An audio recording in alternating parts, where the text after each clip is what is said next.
All right, today we're going to bring one of these faucet attachments because this one we want to be able to control so we can wash our face, right? And we're going to do that by removing the old one. Now, on the old one, you might not have the same one. It might be different. Now, this one comes with a little washer, if you guys can see that. That's the original attachment. Now, this one right here does not have it, but they give you different types, all right? So this one could fill up if you guys can see it, but because I have this right here, and you can't put that one, they give you 3 different ones, all right? So just in case, but because like I said, I have an existing one, we're not gonna be able to do that. And of course, they give you the tool so you can tighten it up, all right? So right now we're gonna take this off. We are gonna set up the third washer, which is this one. It goes straight flat. And then they give you plumbing tape, all right? This is only if you're getting leaks, but I highly recommend you adding it.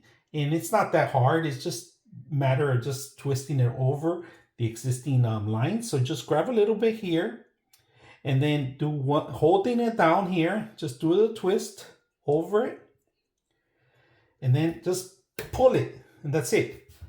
That's all we do, all right? And then we're gonna, once we have it centered, all right? It's okay if it goes excessive over it. It's fine.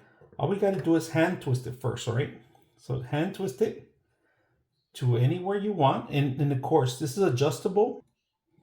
All right, let's see if it comes out slowly. Testing it out.